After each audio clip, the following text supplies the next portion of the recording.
ওই দুইজন ফেরেশতা আসিয়া সুন্দর করে তোমায় উঠাইয়া বসাইবে, তোমারে বলবে ইয়াতিহি মালাকানি ফাইজলিসানিহি ফায়াকুলানি লাহু মান রাব্বুক। ও বান্দা, তোমার রবের পরিচয় দাও। বান্দা, তুমি যদি এই দুনিয়াতে আসার পর আল্লাহ তাআলার ও মহব্বত, আল্লাহ তাআলার ভয় অন্তরে ঢুকাইয়া ওই আল্লাহর ইবাদত করে করে করে করে যদি কবরের মধ্যে চাইতে পারো, বান্দা তুমি জবাব দিবা ফায়াকুল রব্বি আল্লাহ, আমার রব হলো আল্লাহ। এরপরে তোমার দ্বিতীয় প্রশ্ন করবে ফায়াকুলু দীনিয়াল ইসলাম, তোমার দিন কি? বান্দা তুমি জবাব দিতে পারবে তখনই যখন এই দুনিয়াতে আসার পর আল্লাহর ভয় অন্তরে ঢুকাইয়া আল্লাহ তাআলার দাসত্ব ইবাদত বন্দেগী করে করে অন্ধকার কবরে যাইতে পারবা। বান্দা তুমি জবাব দিবা দীনিয়াল ইসলাম, আমার ধর্ম হলো ইসলাম। ফায়াকুল মা হাদার রাজুল্লাযী বুইসা ফীকুম, যেই ব্যক্তিকে আল্লাহ তাআলার পক্ষ থেকে তোমাদের নিকটে পাঠানো হয়েছিল ওই ব্যক্তিকে। বান্দা যদি এই দুনিয়াতে আসার পর মায়ার নবী রাহমাতুল লিল আলামিনের সুন্নাতটা মানিয়া মানিয়া অন্ধকার কবরে যাইতে পারো, বান্দা তুমি জবাব দিবা তিনি হলেন রাহমাতুল লিল আলামিন। তিনটা প্রশ্নের জবাব দিতে পারলে আসমান থেকে একজন ডেকে ডেকে বলবে ওয়া ফীহি ফায়ুনাদি মুনাদিম মিনাস সামাই সাদাকা আবদি, ওই বান্দা ঠিকই বলেছে, ওই বান্দার জন্য জান্নাতি বিছানা বিছাইয়া দাও, ওই বান্দার জান্নাতি পোশাক পরাইয়া দাও, ওই বান্দার জন্য জান্নাতের দিকে দরজা খুলিয়া দাও। আরে আল্লাহর গোলাম মায়ার নবী রাহমাতুল লিল আলামিন বলেন ওই তিনটা প্রশ্নকারী ব্যক্তির জন্য জান্নাতের মধ্যে এমন সব নিয়ামত রিজার্ভ করে রাখছেন, বলে মালা আইনুন রাআত ওয়ালা উযুনুন সামিআত ওয়ালা খাতারা আলা কলবিন, বলে মালা আইনুন রাআত, বলে ওই নিয়ামত কোন চোখ কখনো দেখে নাই, ওই নিয়ামত কোন কান কখনো শোনে নাই, ওই জান্নাতের মধ্যে এমন সব নিয়ামত আছে কোন কলব কখনো চিন্তা ভাবনাও করতে পারে নাই। আজকে বান্দা টাকা টাকা করে করে করে করে বান্দা সব শেষ করে ফেলাইলা, এই টাকার পিছনে পড়িয়া আমার আল্লাহরে ভুলিয়া থাকলাম, এই দুনিয়ার মোহে পড়িয়া পরকালে জান্নাতটাও ভুলিয়া গেছো রে বান্দা। অথচ এই দুনিয়াতে তুমি যতই কামাই করো না কেন বাপ হবে কি হবে না। আল্লাহ তাআলা বলেন বান্দা তোরে আমি দুনিয়াতে পাঠাইলাম শুধু খাবি আর ঘুমাইবি, এই জন্য আমি আল্লাহ বানাই নাই। বলে বান্দা তুই বান্দার জন্য আসমান এবং জমিনের মধ্যে যত ফাঁকা জায়গা আছে এই সব ফাঁকা জায়গা আমি আল্লাহ তুই বান্দার জন্য রাখলাম। কার জন্য? বলে এই ফাঁকা জায়গার মধ্যে যত ফাঁকা জায়গা আছে বান্দাকে চিন্তা করছো? বলে আসমান এবং জমিনের মধ্যে যত সব ফাঁকা জায়গা আছে এই ফাঁকা জায়গার মধ্যে আমি আল্লাহ কত সব নিয়ামতটা ভরপুর করে দিলাম। বলে বান্দা ওই পানির মধ্যেকার মাছের ব্যবস্থা তুই বান্দার জন্যই করলাম নাকি বলেন? বলে বান্দা এক সময় এই মুখ দ্বারা মাছ খাবে, খাইতে খাইতে বলবে আমি বান্দার মুখে আর মাছ ভালো লাগে না। বান্দা বলবে মাছ খাইতে পারি না, এই জন্য আমি আল্লাহ বান্দার জন্য মুরগির গোশতের ব্যবস্থা করে দিলাম। কথা ঠিক? বলে এই মুরগির মাংসটাও খাইতে খাইতে এক পর্যায়ে বান্দা বলে উঠবে আমার মুখে আর মুরগির গোশত ভালো লাগে না, এজন্য আমি আল্লাহ দয়া করিয়া মায়া করিয়া ভালোবাসিয়া ওই বান্দার জন্য বকরির গোশতের ব্যবস্থা করলাম। এই বকরিটাও বান্দা খাইবে মুখ দ্বারা, খাইতে খাইতে বলে উঠবে আবার মুখে আর ওই বকরির গোশত ভালো লাগে না, এ কারণে আমি আল্লাহ তাআলা দয়া করিয়া মায়া করিয়া ওই বান্দার জন্য গরুর গোশতের ব্যবস্থা করলাম, বান্দা খা, বিনিময় আমি আল্লাহর ইবাদত কর। हकीकत से तू दुनिया बेखबर है, दुनिया की नुमाइश पर नजर है। नबी गुयम के आज दुनिया जुदा बाश, गोहर कारे के बाशी बा खुदा बाश। দুনিয়াটা দিয়েছেন আমাদের, নাকি কে দিয়েছে? আল্লাহ। দুনিয়ার মহব্বত অন্তরের ভিতরে ঢুকানো যাবে, সে ঢোকা ধ্বংস হয়ে যাবে। বলে নৌকার জন্য পানির দরকার আছে না নাই? লাউয়ের জন্য পানির দরকার। এখন যদি ওই মাঝিওয়ালা বলে, মাঝি যদি বলে যে নৌকার জন্য পানি দরকার, তাহলে পানি একটু উঠায় দেয়, তাহলে পানি ছিল দরকার, এখন নৌকার জন্য ক্ষতিকর হবে কি হবে না? অবশ্যই ক্ষতি হবে। নৌকার ভিতরে যত মানুষ থাকবে, এই সব মানুষ পানিটা উঠানোর কারণে নৌকাও ডুবে যাবে, নৌকার ভিতরে যত মানুষ ছিল সব পানির তল দেশে চলে যাবে। তো আল্লাহ বলেন, গোলাম তোরে আমি তাম পৃথিবীর সমস্ত জায়গা করে দিলাম, যত সব নিয়ামত আছে তুই বান্দারে দিয়ে দিলাম, তবে এই সব দুনিয়ার নিয়ামত অন্তরের ভিতরে ঢুকাবি না। যদি অন্তরের ভিতরে ঢুকাস, এই নৌকার ভিতরে পানি উঠানোর কারণে যেমন নৌকাটা ধ্বংস হয়ে যায়, এই দুনিয়ার মহব্বত যদি অন্তরে ঢুকাও, বান্দা তুমিও ধ্বংস হয়ে যাবে। এজন্য আজকে আমি বাবা, আমি মা, আমার সন্তানদের টাকা পয়সা দেওয়ার কারণে, মানে টাকা পয়সার লোভের কারণে আমার সন্তানদের আমি এই দুনিয়াবি শিক্ষা দিচ্ছি, নাকি বলে? আমি তো ভাবছিলাম এটা এই মসজিদের মাহফিল, তো পোস্টার খেয়ালি করি, লক্ষ্য করি।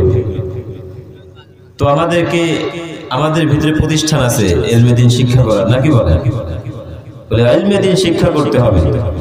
যখন আপনি ইলমে দ্বীন শিক্ষা করবেন, অন্তরের ভিতরে ইলম ঢুকাইবেন, তখন আপনি বুঝতে পারবেন যে আসলে দুনিয়াটাই আমার আসল না পরকালটা আমার আসল। ইলমের মাধ্যমে এগুলো বোঝা যায়, ইলম ছাড়া কখনো সম্ভব না।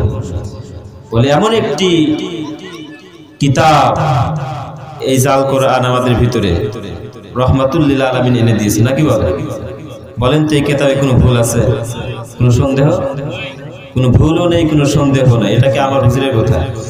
দুনিয়ার কোনো মানুষের কথা? কে বলছেন এই কথা? এই কোরআনের মধ্যে বলে দিয়েছে। আল্লাহ তাআলা বলেন এটা এমন একটি কিতাব। বলে আপনার সন্তানরা আপনি কোন কিতাব শিক্ষা দিচ্ছেন? যেই কিতাবটা আপনার সন্তানরা আপনি শিক্ষা দিচ্ছেন, ওটা তো হচ্ছে মৃত কিতাব, মুর্দা, নাকি বলে? দুনিয়ার কিতাব কথা বলতে জানে? হ্যাঁ, কথা বলতে জানে না, কিন্তু আল্লাহ রাব্বুল আলামিন যেই কিতাবটা নাজিল করেছে, এই কিতাবটা কথা বলতে জানে। আপনারা কি জানেন এটা জিন্দা না মুর্দা? জিন্দা কিতাব না? তাহলে যে জিন্দা হয় সে কথা বলতে জানে কি জানে না? যে মৃত হয় সে কথা বলতে জানে? জানে না। তাহলে আমরা যে স্কুল কলেজে যে কিতাবগুলো পড়তেছি, এটা জিন্দা না মুর্দা? আর যেটা মাদ্রাসায় লেখা শিক্ষা দেওয়া হয় আল কোরআন, এটা জিন্দা। এই কোরআনটা যে জিন্দা, কোরআনের ভাষা আমাদের বুঝতে হবে, নাকি বলে? যদি ভাষা না বুঝি তাহলে এটা আমরা মৃতই মনে করবো। কথা ঠিক? আপনি যদি কোরআনকে প্রশ্ন করেন, কোরআন তুমি যেহেতু জিন্দা, আর যে জিন্দা হয় সে তো কথা বলতে জানে, তো আমরা একটু জানতে চাই তুমি কোরআনের নামটা কি? হ্যাঁ, আমাকে যদি প্রশ্ন করেন যে হুজুর আপনার নাম কি, আমি বলবো আমার নাম হুসাইন। কোরআনকে জিজ্ঞেস করবেন কোরআন তোমার নাম কি, কোরআনও তার নাম বলে দিবে। কোরআনকে যদি আপনি প্রশ্ন করেন, ও কোরআন আমি একটু জানতে চাই তোমার নাম কি, কোরআন বলেন বাল হুয়া কুরআনুম মাজিদ। এবার আপনি কোরআনকে জিজ্ঞেস করেন, কোরআন আমি একটু জানতে চাই তুমি কোরআনের বাড়ি কোথায়? কোরআন সুন্দরভাবে আওয়াজ দিয়ে দিয়ে দিয়ে দিয়ে বলেন আমি কোরআনের বাড়ি হলো ফি লাউহিম মাহফুজ। বাড়ি কোথায়? লৌহে মাহফুজে। এবার কোরআনকে জিজ্ঞেস করেন, ও কোরআন, বুঝলাম তোমার ভাই লৌহে মাহফুজে, আমি একটু জানতে চাই তুমি কোরআনকে দুনিয়া থেকে নিয়ে আসলেন, কে নাযিল করলেন? কোরআন সুন্দর করে আওয়াজ দিয়ে দিয়ে বলে, আমি কোরআনকে এমন একজন নাযিল করেছে যিনি সারা বিশ্ব জগতের মানুষ এবং সবকিছুই সৃষ্টি করেছেন। তানজিলুম মির রাব্বিল আলামিন। কে নাযিল করেছে? আল্লাহ তাআলা। এবার কোরআনকে জিজ্ঞেস করেন, ও কোরআন, বুঝলাম আল্লাহ তাআলা তোমাকে নাযিল করেছে, এখন তুমি কার উপর নাযিল হইলা? কোরআন বলেন, নাযালা বিহির রূহুল আমিন, তানজিলুম মির রাব্বিল আলামিন। আমি কোরআন রাহমাতুল লিল আলামিনের উপর নাযিল হয়েছি। কার উপর? রাহমাতুল লিল আলামিনের উপর নাযিল হয়েছে। এবার আপনি কোরআনকে জিজ্ঞেস করেন, রে ভাই, ও কোরআন, বুঝলাম তুমি মায়ার নবী রাহমাতুল লিল আলামিনের উপর নাযিল হয়েছে, আমি একটু জানতে চাই তোমাকে দুনিয়াতে কে নিয়ে আসলো, কার মাধ্যমে আসলাম? কোরআন বলেন, নাযালা বিহির রূহুল আমিন। আমি কোরআনকে দুনিয়াতে নিয়ে আসছেন জিবরাইল আলাইহিস সালাতু ওয়াস সালাম। কে নিয়ে আসছে? জিবরাইল আলাইহিস সালাতু ওয়াস সালাম। এবার কোরআনকে জিজ্ঞেস করেন, ও কোরআন, আমি একটু জানতে চাই তুই কোরআনের মধ্যে কি কোনো ভুল আছে? কোরআন সুন্দর করে আওয়াজ দিয়ে বলেন, যালিকাল কিতাবু লা রাইবা ফীহি। আমি কোরআনের মধ্যে কোনো ভুল নাই, আমি কোরআনের মধ্যে কোনো সন্দেহ নাই। ইসলামের হাজারো দুশমনে কোরআনের ভুল বাহির করতে আইয়া কালেমা পড়ে মুসলমান হয়ে গেছে।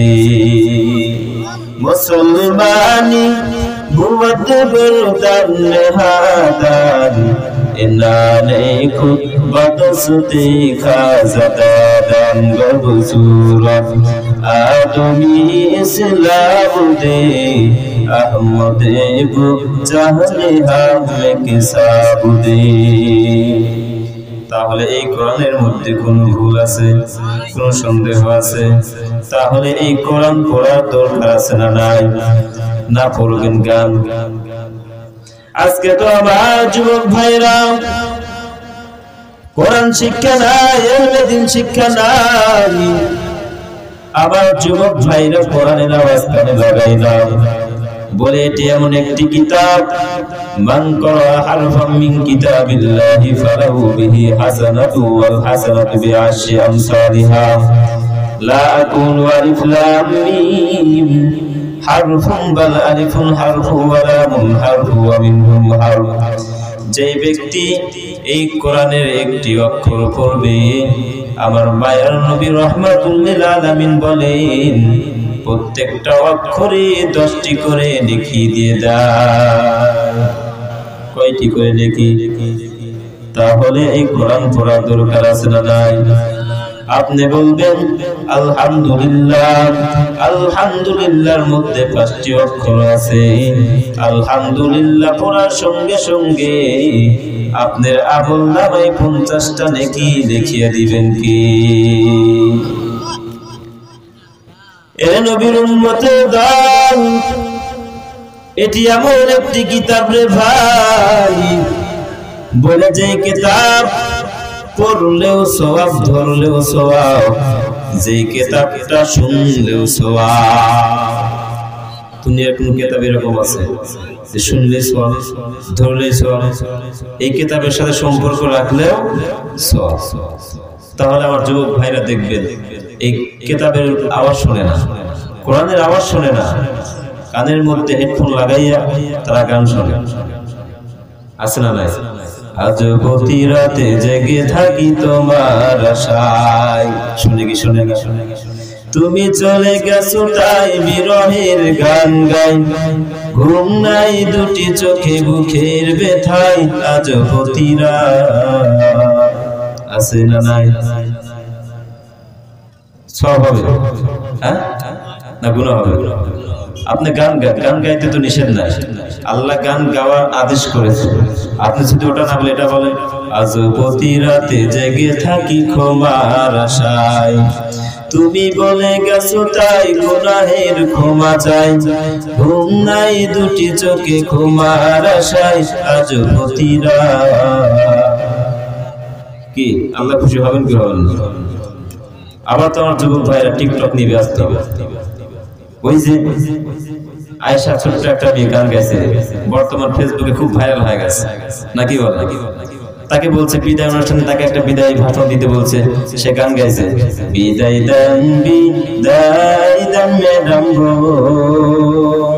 ও ম্যাডাম বিদায় দান আমার গো, পানের ম্যাডাম গো। কি যুবক ভাইরা, সব হবে? তারা তো বলছে সে তো ছোট্ট একটা মেয়ে, বোঝেই না। আর আমরা বোঝার পরে, আমাদের হুশ জ্ঞান থাকার পরেও আমরা এটা শুনতেছি, কথা ঠিক নেই? এই যারা এই ছোট্ট মেয়েদেরকে নিয়ে এইগুলো করতেছে, টিকটক করতেছে, আসলে আমার ওই ছোট্ট বোনের কোনো দোষ নাই, সে তো বোঝে না। কিন্তু যারা বোঝার পরেও এই সমস্ত কারবার করতেছে, এমনও টিকটকার আছে যাদের বউকে নিয়ে ব্যবসা করে, আছে না? নাই? হ্যাঁ, এদের ভিতরে যদি কোরআনের জ্ঞানটা থাকতো, হাদিসের জ্ঞানটা থাকতো, তাহলে তারা আজকে টিকটকার হতো, কিন্তু তাদের বউকে নিয়ে হতো না, তাদের বউকে আজকে তারা রাস্তায় নামাইতো না। আবার এই যে মামুন মিয়া দেখছেন নাকি আপনারা ফেসবুকে, বিয়ে করছে, টোকায় থেকে হিরো হয়ে গেছে, হিরো আলম হয়ে গেছে। একসময় রাস্তায় ঘুরে ডাস্টবিনের খাবার খাইতো। একটা মেয়ে তাকে ছোট্ট বেলা থেকে মানুষ করলো, এখন টাকাওয়ালা হয়ে গেছে। এখন মেয়ের কাছে দাবি করতেছে, আমাকে 50 কোটি টাকা দাও, 60 কোটি টাকা দাও, না দিলে ব্ল্যাকমেল করতেছে। বউকে বিয়ে করে তাকে নিয়ে টিকটক করতেছে। এই যে একটা মানে খারাপ একটা কাজ, এই কাজটা তো বান্দা তখনই করবে যখন তার ভিতরে এলেম কম থাকবে, কোরআনের জ্ঞান থাকবে না, তখন এই সমস্ত বান্দা এইগুলো করবে। এজন্য আমাদের ইসলামের ভিতরে পরিপূর্ণ প্রবেশ করতে হবে ভাই। গরু খাওয়া মুসলমান হলে কি হবে না? চলবে না। হাসরের ময়দানে তো আল্লাহর সামনে হাজির হতে হবে। আর রঙে নয়া ঢঙে নয়া কামে নয়া হাই, নামে মুসলমান মগর কামে কুফর হাই, নামে মুসলমান মগর কামে কুফর হাই। এ মুসলমান ইমানদার, কেমন মুসলমান হইলি? গরু খাওয়া মুসলমান। আল্লাহ তাআলা পবিত্র কালাম তোর মধ্যে দিয়ে দিল রহমাতুল লিল আলামিনের মাধ্যমে। এই কোরআনের মধ্যে আল্লাহ জানাইয়া দিলেন, বান্দা এই কাজটা করলে সওয়াব পাইবি, এই কাজটা করলে বান্দা তুই পথভ্রষ্ট হইয়া যাইবি। এই কোরআনটা পাইয়াও বুকে লাগাইলি না, হাতে লাগাইলি না, এই কোরআনের মহব্বতটা লাগাইলি না। এই কোরআনের কেমন দাম, এই কোরআনের কেমন দাম রে বান্দা। আল্লাহর বান্দা গামছা বিক্রেতা কোরআন পড়তেও জানে না, পড়তেও জানে না। বড় অসহায় গরিব বান্দা কোরআনের মহব্বত অন্তরে ঢোকার কারণে এই বান্দা কোরআনটা কিনবে। মনের মধ্যে চিন্তা নিল, আমি তো কোরআন পড়তেও জানি না, ধরতেও জানি না, তবে ওই বান্দা জানে এই কোরআনটা হলো আমার মালিকের কিতাব।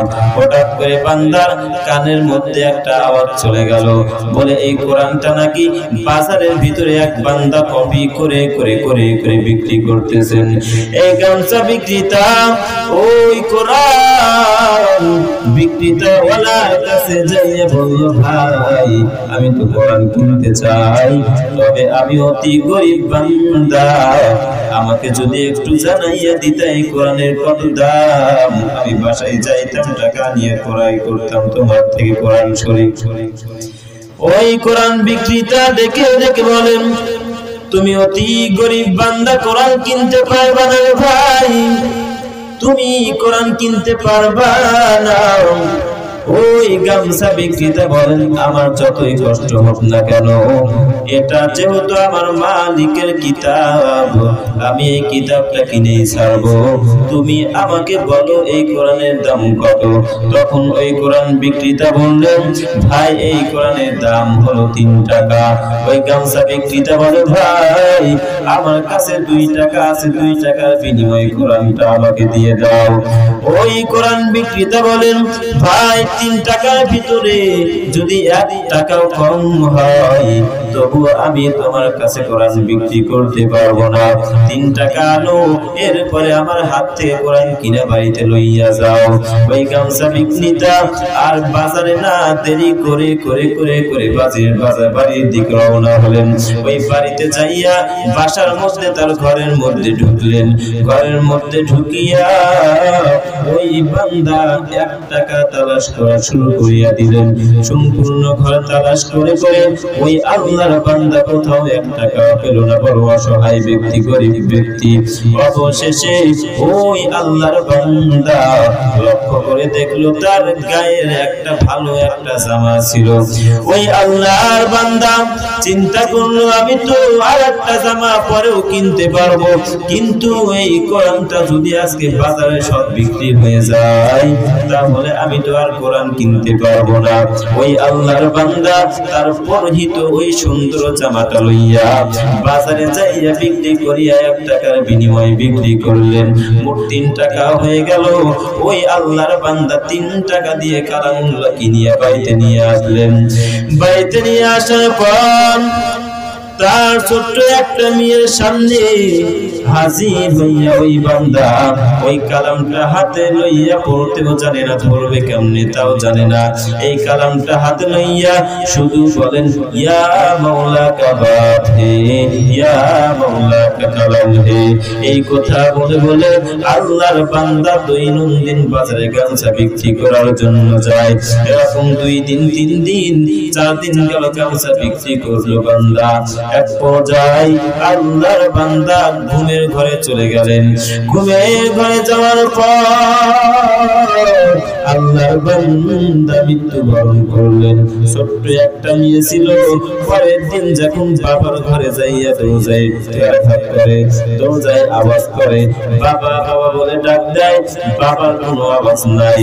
প্রতিবেশী ভাই বেরাদারকে ডাকিয়া নিয়া বাবাকে আবার ডাকাডাক করা শুরু করলো, কিন্তু বাবার ঘর থেকে কোনো আওয়াজ আসলো না। অবশেষে ওই প্রতিবেশী ভাই বেরাদার সকলে দরজায় আঘাত করিয়া দরজাটা ভেঙে যখন ঘরের মধ্যে প্রবেশ করলেন, ঘরের মধ্যে প্রবেশ করার পর সকলে দেখলেন আল্লাহর বান্দা কোরআন প্রেমিক মৃত্যুবরণ করেছেন। ওই প্রতিবেশী ভাই বেরাদার সকলে মিলে ওই ছোট্ট মাসুম মেয়েটা যখন বাবার লাশ দেখিয়া কান্নাকাটি করা শুরু করিয়া দিলেন, বলে আজকে থেকে আমি এতিম হয়ে গেলাম, আমার মাও নাই, আমার বাবাও নাই। আমার মারে আমি দুনিয়াতে ছোটবেলায় হারাইছি, আমি ছোটবেলায় মারে হারাইছি। বোনও নাই, আমার বড় ভাইও নাই, বাবাও ছিল, আমার বাবাটাও ইন্তেকাল করিয়া কবর পথের যাত্রী হয়ে চলে যাবে। প্রতিবেশী ভাই বেরাদারের সামনে যখন এরকম ভাবে কান্না করা শুরু করিয়া দিলেন, সকলে সান্ত্বনা দিয়ে বলেন, কান্না করবা না, আজকে থেকে আমরা তোমার বাবার মতন, ভাইয়ের মতন, বোনের মতন, মায়ের মতন। ওই ছোট্ট বাচ্চারে সকলে সান্ত্বনা দিয়ে দিয়ে দিয়ে দিয়ে সকলে ওই কোরআন প্রেমিক ওই বান্দার কাফন দাফনের ব্যবস্থা করলেন। সকলে মিলে ওই বান্দারে গোসল করাইয়া সাদা কাপড়ে প্যাকেট বানাইয়া সবাই সাইফওয়ালা পালকিতে উঠাইয়া এখন হুজুরে তালাশ করা শুরু করিয়া দিলেন। বলেন তো হুজুর ছাড়া জানাজা হবে? হবে না। তাহলে আজকে কেন একদল মুনাফিক এই হুজুরদের বন্দী করে রাখে? একটা হুজুর যদি বাংলা জমিন থেকে আওয়াজ দিয়ে বলে, একটা হুজুরও কোন নাস্তিক মুনাফিকের জানাজা করতে পারবে না। ওই সমস্ত নাস্তিক মুরতাদের কুকুর শুকুরের মতন জানাজার হবে, কাফন দাফন হওয়া ছাড়া কোনো উপায় আছে? ওই আল্লাহর বান্দা তাকে যখন চার পাওয়ালা পালকিতে উঠাইয়া সকলে হুজুর তালাশ করা শুরু করিয়া দিলেন, কোথাও কোন হুজুর পাইলেন না। অবশেষে সকলে এক রাস্তার মোড়ে দাঁড়াইয়া অপেক্ষা করলেন, রাস্তা দিয়ে যদি কোনো হুজুর আসে তাই ধরিয়া জানাজার নামাজ পড়াইয়া নিবে। কয়েক ঘন্টা অপেক্ষা করার পর আল্লাহর বান্দা লক্ষ্য করে দেখলেন এক ব্যক্তি পুরোহিত, জুব্বা পরিহিত, মাথায় পাগড়ি, মুখে নবীর সুন্নাতের দাড়ি, বাহন নিয়ে সামনের দিকে অগ্রসর হচ্ছে। সকলে মিলে ওই বান্দারে থামাইলেন, বললেন আসসালামু আলাইকুম ভাই, একটু অপেক্ষা করুন, একটু থামান। আমরা এই ব্যক্তিকে জানাজার নামাজের জন্য অনেক হুজুর তালাশ করলাম, কিন্তু কোথাও হুজুর পাওয়া গেল না। মনে হচ্ছে আপনি একজন আলেম, মনে হচ্ছে আপনি একজন হাফেজ। আপনি যদি এই বান্দার জানাজার নামাজটা পড়াইতেন তাহলে কতই না ভালো হতো। তখন ওই পাগড়ি পরিহিত ব্যক্তি আওয়াজ দিয়ে দিয়ে বলেন, ভাই আমি তো কোনো আলেম না, আমি তো কোনো হাফেজ না, আমার মুখে নবীর সুন্নাতের দাড়ি, আমি নবীকে ভালোবাসি এজন্য দাঁড়িয়ে রাখছি। আমার গায়ে জুব্বা দেখতেছেন, আমি নবীর ভালোবাসি এই জন্য আমি জুব্বা পরেছি। আমার মাথায় টুপি, নবীর মুহাব্বতের কারণে আমি মাথায় টুপি পরেছি। আমি আলেম না, আমি কোন হুজুর না, হাফেজ না। তখন ওই বান্দারা ওই পাগড়ি পরিহিত ব্যক্তিকে বললেন, ভাই আপনি কি জানাজার নামাজ পড়াইতে পারবেন? বলে, হ্যাঁ আমি জানাজার নামাজ পড়াইতে পারবো। তখন ওই প্রতিবেশী সকলে মিলে বলল, যদি একটু জানাজার নামাজটা পড়াইয়া যাইতেন তাহলে কতই না ভালো হতো। তখন ওই বাহনওয়ালা ব্যক্তি, ওই পাগড়ি পরিহিত ওয়ালা ব্যক্তি আওয়াজ দিয়ে দিয়ে বলেন, ভাই আমি জানাজার নামাজ পড়াইতে পারি, তবে আমার অফিসের সময় হলো 10টা 40 1 মিনিটও যদি বিলম্ব হয়ে যায় আমার চাকরিটা ক্যান্সেল হয়ে যাবে। তখন সকলে মিলে বলল, আপনার অফিসিয়ালের দায়িত্ব আমরা নিব, তবে আপনার জানাজার নামাজ পড়াইয়াই যাইতে হবে। সকলে মিলে যখন অনুরোধ করলেন, ওই আল্লাহর বান্দা জানাজার নামাজটা পড়াইয়া দিলেন। এখন কবরের মধ্যে কে দাফন করবে কেউ পারে না। সকলে আবার অনুরোধ করা শুরু করিয়া দিলেন, ভাই যেহেতু জানাজার নামাজটা পড়াইলেন, এখন যদি একটু দাফনটাও করতেন আরো কতই না ভালো হতো। সকলের অনুরোধের কারণে ওই আল্লাহর বান্দা দাফন করলেন, মাটি চাপা দিলেন। মাটি চাপা দেওয়ার পর আল্লাহর বান্দা তার অফিসের দিকে রওনা। পুলিশের চাকরি করে আল্লাহর বান্দা যখন তার অফিসে চলে গেলেন, অফিসে যাওয়ার পর যখন তার দারোয়ান তাকে স্যার বলে ডাক দিয়ে বলিও, স্যার আপনার ভিজিট কার্ডটা দেখাইবেন। তখন তার কাছে পকেটের মধ্যে হাত দিয়ে দেখে ভিজিট কার্ডটা নাই। হঠাৎ করে বান্দা ওই পুলিশ অফিসার পাগড়ি পরিহিত ব্যক্তির মনে পড়ে গেল, আমার মনে হয় কার্ডটা কবরের মধ্যেই রাখিয়া আসছি। আল্লাহর বান্দা দৌড়ে চলে গেল ওই কোরআন বিক্রেতা ব্যক্তির কাছে, কোরআন প্রেমিক ব্যক্তির কাছে যাইয়া বললেন, ওই প্রতিবেশী ভাই বেরাদারকে ডেকে ডেকে বললেন, ভাই আপনাদের কথা মতো আমি ওই কোরআন প্রেমিক ওয়ালা ব্যক্তির জানাজার নামাজ পড়াইছি, আবার তার কাফন দাফন করেছি, তাকে দাফন করলাম, মাটি চাপা দিলাম। আমার মনে হয় আমার ভিজিট কার্ডটা কবরের মধ্যে পড়ে গেছে। আপনারা যদি আমাকে আদেশ দেন, আপনাদের আদেশ পাইলে আমি কবরটা খনন করিয়া কবর থেকে কার্ডটা উঠাইয়া নিব। সকলে মিলে বলল, ভাই আপনি আমাদের কঠিন সবাই আমাদের উপকার করেছেন, জানাজার নামাজ পড়াইছেন, আপনাকে বললাম কবরের মধ্যে লাশটা নামাইয়া দাফন করতে হবে, আপনি তাও করেছেন। এখন আপনি বিপদে পড়েছেন, আপনার কাজ যদি কবরের মধ্যেই পড়ে থাকে, কবরের মাটিটা সরাইয়া আপনি কাঠটা উঠাইয়া দেন। সকলের আদেশ পাইয়া আল্লাহর বান্দা কবরটা খনন করলেন। খনন করার পর কবরের দিকে যখন দৃষ্টিগোচর করলেন। দৃষ্টিগোচর করার সঙ্গে সঙ্গে আল্লাহর বান্দা কবরের মধ্যে এমন কুদরত দেখতে পারলেন, বলে ওই মুর্দার কবরটা এত নূরানি আলোতে আলোকিত হয়ে গেছে, বলে তত আলো বান্দা দুনিয়াতে কখনো আর দেখে নাই। কাদেরে কুদরত দারি বরকামান, আনতা রব্বি আনতা হাসবি জুল জালাল তুহি কাদের জলিলুল্লাহ জাহাদান বহর হালে তুহি মেরা নিগাহদান। আল্লাহ তাআলার কুদরত আছে না নাই?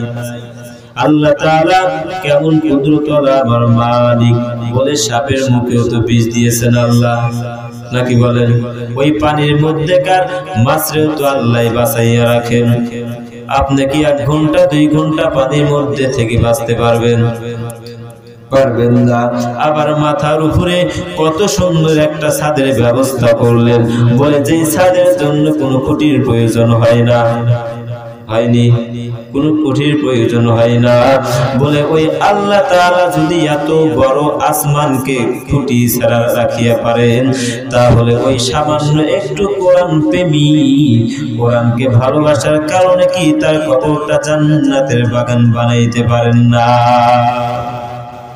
আর এটা তো কালাম, বলে কালাম ধরলেও সওয়াব, নাড়লেও সওয়াব, কোরআনের সাথে সম্পর্ক রাখলেও সওয়াব।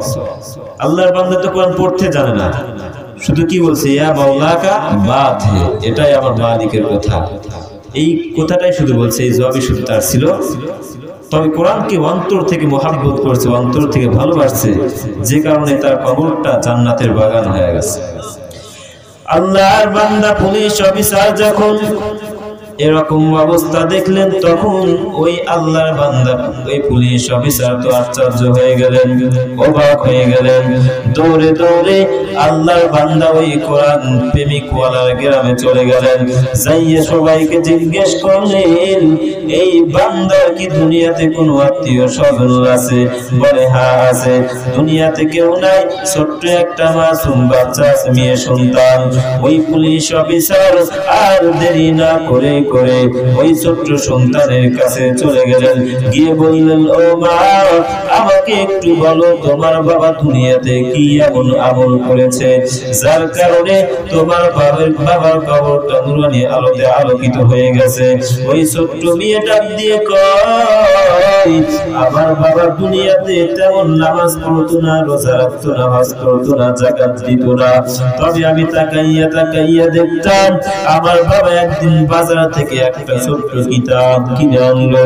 ওই কিতাবটা আমি তাকাইয়া দেখতাম আমার বাবা পড়তেও জানে না, ঠিক মতন ধরতেও জানে নাই, তবে আমার বাবার মুখ থেকে একটাই আওয়াজ বের হয়েছে, ইয়া মাওলা কা বাত হে, ইয়া মাওলা কা কালাম হে, ইয়া মাওলা কা বাত হে, ইয়া মাওলা কা কালাম হে। এটাই আমার মালিকের কথা, এটাই আমার মালিকের কালাম। এই কথা ছাড়া আমার বাবা আর কোনো কিছুই বলতে পারতো না। আমার মনে হয় ওই কিতাবের সাথে সম্পর্ক রাখার কারণে আমার বাবার কবরটা নূরানি আলোতে আলোকিত হয়ে গেছে।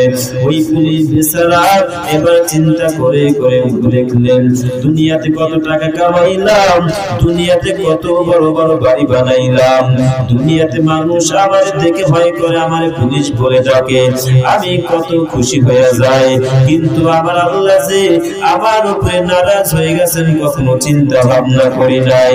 এরে আল্লাহর গোলাম, ওই পুলিশ অফিসার আওয়াজ দিয়ে বলেন, আজ থেকে আর চাকরি করব না। এই ছোট্ট একটা কিতাবের সাথে সম্পর্ক রাখার কারণে যদি এত বড় মর্যাদা লাগে, ধন্য হওয়া যায়, দুনিয়াতে টাকার কোনো প্রয়োজন নাই। কারণ বান্দার আসল উদ্দেশ্যটা হচ্ছে জান্নাত পাওয়া, নাকি বলেন? জান্নাত পেলাম তো সব পেলাম, দুনিয়াতে অর্থ সম্পদ কামাইলাম, নিজেকে মনে করলাম আমি সফল কাম হতে পারেন নাই। ফামান যুহজিহা আনিন নারি ওয়া উদখিলাল জান্নাহ, যে ব্যক্তি জাহান্নাম থেকে বেঁচে জান্নাতে যেতে পেরেছে এরাই সফলকাম। নাকি বলেন? এরাই সফলকাম। আপনি টাকা পয়সা জোগাড় করলেন, অর্থ সম্পদ কামাইলেন, আর নিজেকে মনে করতেছেন আমি সফলকাম। সন্তানের র্যাব আর্মি পুলিশ বিডিআর বানাইলেন আর নিজেকে মনে করলেন আপনি সফলকাম হয়ে গেছে। আপনি সফল হতে পারেন নাই।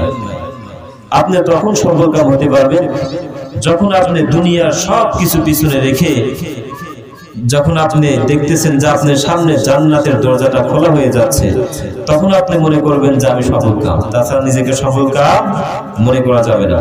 নাকি বলেন? এজন্য যে কাজটা করলে আমার মালিক খুশি হবে, আমার আল্লাহ খুশি হবে, ওই কাজের দিকে ধাবিত হওয়ার দরকার আছে না নাই? তাহলে আজকে কেন আপনি সন্তানকে কোরআন হাদিস বাদ দিয়ে স্কুল কলেজে পড়ান? সব বোঝেন কিন্তু একটু কাজটা করেন না। ভাই নামে মুসলমান হলে চলবে না, কামেও মুসলমান হতে হবে। আবার নবীর মুহাব্বত, নবীর সুন্নাতের ভালোবাসা অন্তরে ঢুকাইতে হবে। যদি রহমাতুল লিল আলামিনকে খুশি করতে পারেন, রহমাতুল লিল আলামিনকে ভালোবাসতে পারেন, রহমাতুল লিল আলামিন নিজে আপনাকে জান্নাতে নিয়ে যাবে। বলে এটি এমন একটি কিতাব, বলে মানিস্তামাইরা আয়াতিন মিন কিতাবিল্লাহি কুতিবাত লাহু হাসানাতুন মুযাআবাতুন ওয়া মান তালাহা কানাত লাহু নূরান ইয়াওমাল কিয়ামাহ। যেই সমস্ত বান্দা এই কোরআনটা তেলাওয়াত করবে তার পিতামাতাকে এমন একটি মুকুট পরিধান করাইয়া দেওয়া হবে। বলে এমন একটি মুকুট, তার একটি আলো বের হবে। বলে দুনিয়াতে সূর্য আমাদের ভিতরে একটা আলো দেয়, নাকি বলে? বলে এই আলোর চেয়ে সেই সূর্যের আলো আলো উজ্জ্বল হবে। তাহলে কোরআন পড়ার দরকার আছে না নাই? বলে একজন কোরআনে হাফেজ, যখন হাসরের ময়দানে একজন কোরআনে হাফেজকে উঠানো হবে, কোরআনে হাফেজকে আল্লাহ তাআলা ডেকে ডেকে বলবেন, হে বান্দা তুমি জান্নাতে যাও। তখন কোরআনে হাফেজটা জান্নাতের দিকে পা পা পা পা পা করে হেঁটে জান্নাতের দিকে অগ্রসর হবে। আল্লাহ তাআলা পিছন থেকে ডেকে বলবেন, হে হাফেজ তুমি একাই জান্নাতে যাইতেছো? তোমার পিছনে তোমার মা, তোমার বাবা, তোমার জাগিরদার, তোমার আত্মীয় স্বজন কত বান্দা খেদমত করেছে, তোমাকে সহযোগিতা করেছে। তুমি এদের ভিতর থেকে যাদেরকে তোমার পছন্দ হয়, এদের ভিতর থেকে 10 জনকে নিয়ে তুমি জান্নাতে যাও। তাহলে আপনি সন্তান, আপনি মা, আপনি বাবা, যখন আপনি সন্তানের হাফেজ বানাবেন, কোরআনের হাফেজ বানাবেন, আলেম বানাবেন, আশা করা যায় আপনার সন্তান আপনাকে আগে নিবে। নাকি বলে? আর যখন আপনি র্যাব আর্মি পুলিশ বিডিআর বানাইবেন, আপনার সন্তান হালাল বাদ দিয়ে হারামটার দিকে বেশি অগ্রসর হবে। নাকি বলে? কাগজে লিখিয়া দিবে, মানুষের থেকে হারাম ভাবে টাকা নেবে, আবার নিজেকে শিক্ষিত মনে করবে। নাকি বলে? সুদ খাবে, ঘুষ খাবে, আবার নিজেকে শিক্ষিত মনে করবে আপনার সন্তান। আপনি তো আপনাকে টাকা দিলেই খুশি, কারণ এই জামানায় সন্তান যদি মারে বাবারে টাকা দিতে পারে, ওই সন্তান মা বাবার কাছে বেশি ভালো হয়। নাকি বলে? স্ত্রীর কাছে বেশি ভালো হয়। টাকা পয়সা বেশি যদি করতে পারো কামাই, শ্বশুর শাশুড়ির কাছে ভালো তুমি জামাই। নাকি বলে? টাকা পয়সা থাকলে শ্বশুর শাশুড়ির কাছেও ভালো হয়ে যায়। টাকা পয়সা দিতে পারলে সবার কাছে ভালো, না পারিলে সুন্দর মুখটা দেখবে সবাই কালো। ঠিক নেই? আমার কথা ঠিক কি না ভাই, তোমরা সবাই বলো। ওরে টাকা তুমি জ্বালায়া গেলা, সংসারে আগুন লিভায়া গেলা না। ঠিক নেই? টাকা সংসারে আগুন জ্বালাই কি জ্বালাই না? স্ত্রীর সুন্দর কাপড় দিবেন, সুন্দর কাপড় পরিধান করাইবেন, বলবে আমার স্বামীর মতন স্বামী হয় না। আবার গহনা দিবেন, বলবে আমার স্বামীর মতো ভালো আর কোন স্বামী নাই। এর নবীর উম্মতের দল, এজন্য তোমার পায়ে ধরে বলে ভাই, ও অন্ধকার কবরের কথা চিন্তা করো। আজকে যদি কোরআনের জ্ঞান না থাকে, নবীর সুন্নাত কাকে বলে, আল্লাহর ভয় কাকে বলে, বান্দা তুমি চিনতে পারবে না। একটু চিন্তা করে দেখো, সামনে কবরের দিকে যাইতে হবে। ওই কবর বান্দা তোমার দৈনিক তোমার নাম ধরে ধরে ডাকতেছেন, হে বান্দা আমি কবরের মধ্যে আয়। ওই কবরে যাওয়ার পর বান্দা যখন তোমার গায়ে থেকে সরে সাদা কাপড়, ওই তোমার পরিহিত কাপড়টা কেটে সাদা কাপড় পরাইয়া দিবে, তখন তোমারে আর কেউ সালাম ভাই কালাম বলে ডাকবে না, সবাই তোমার লাশ বলে ডাকা শুরু করিয়া দিবে। সবাই তোমার গায়ে থেকে তোমার কাপড়টা বেলে দিয়ে কেটে কেটে সাদা কাপড় পরিধান করাইয়া, সাদা কাপড় পরিধান করাইয়া আসারে পাওনা পালকিতে উঠাইয়া কবরের দিকে রওনা হয়ে চলে যাবে।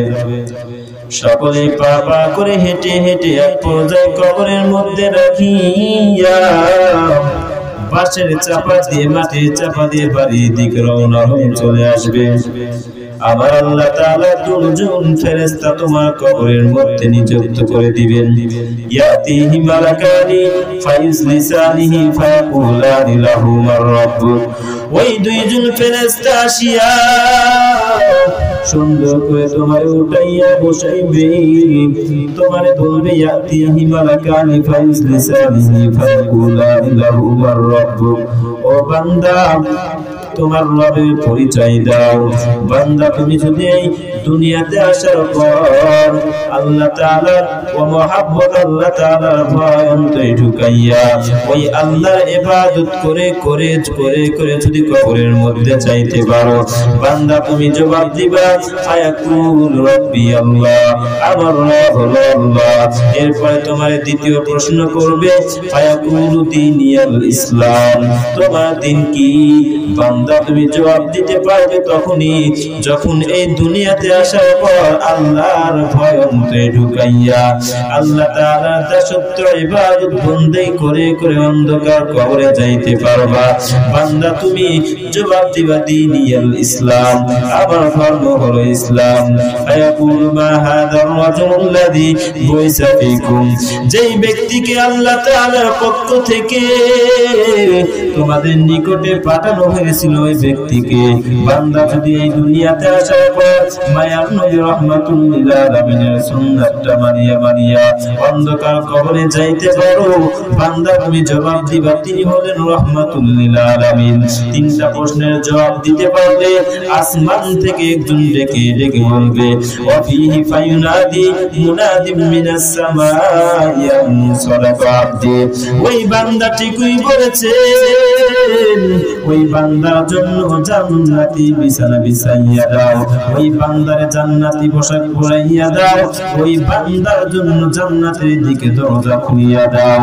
আরে আল্লাহর গোলাম মায়ার নবী রাহমাতুল লিল আলামিন বলেন ওই তিনটা প্রশ্নকারী ব্যক্তির জন্য জান্নাতের মধ্যে এমন সব নিয়ামত রিজার্ভ করে রাখছেন, বলে মালা আইনুন রাআত ওয়ালা উযুনুন সামিআত ওয়ালা খাতারা আলা কলবিন, বলে মালা আইনুন রাআত, বলে ওই নিয়ামত কোনো চোখ কখনো দেখে নাই, ওই নিয়ামত কোনো কান কখনো শোনে নাই, ওই জান্নাতের মধ্যে এমন সব নিয়ামত আছে কোনো কলব কখনো চিন্তা ভাবনাও করতে পারে নাই।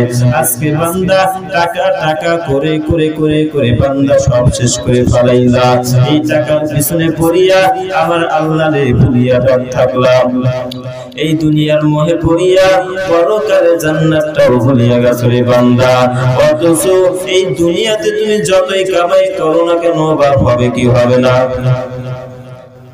অভাব আপনারে ধরতেই থাকবে। বলে আপনি 2 টাকার মালিক হয়েছেন, আরো 1 টাকার প্রয়োজন আপনার হবে, 10 টাকার মালিক হয়েছেন, আরো 10 টাকা আপনার নাজাই পড়ে যাবে।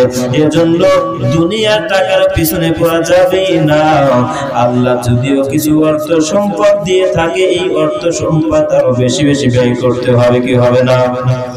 কারণ মায়ার নবী রাহমাতুল লিল আলামিন বলেন ও বান্দা তুই যদি দুনিয়াতে অর্থ সম্পদ কামাই করিস করে আমি বাধা দিব না, তবে যদি জান্নাতটাই পাইতে চাও, জান্নাতের নিয়ামতটাই যদি খাইতে চাও, বলে দুনিয়ার নিয়ামত আজকে এত কষ্ট করে করে করে করে অর্থ সম্পদ কামাইলা, এরপরে স্ত্রী সন্তান দিলা, ওই স্ত্রীটা তোমার কষ্টে টাকার কাপড়টা পরিধান করে আত্মীয় স্বজনের বাড়ি যায়, রাত্রি বেলায় যখন তুমি স্বামীর ঘরে যায় গায়ের গন্ধের কারণে তুমি স্ত্রীর কাছে থাকতে পারো না, নাকি বলে?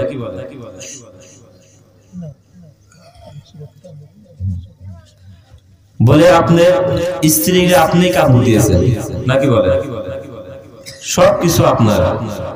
এই সুন্দর কাপড়টা পরিধান করে বউ সাজবে স্বামীর জন্য নাকি বলে, নারীরা সাজবে স্বামীর জন্য, আর স্বামীরা স্ত্রীরা কাপড় দিবে তাকে সৌন্দর্য করার জন্য। এই সৌন্দর্য হয়ে কার কাছে আসবে? আপনার কাছে। কিন্তু আপনার কাছে না যায়, যখন দেখবেন ওই যে নিম গাছে মার্কেটে যায় তখন সুন্দর কাপড়টা পরিধান করে, তাহলে নিম খারাপ না? আপনার কাছে যখন রাতে আসে তার দুর্গন্ধে থাকা যায় না।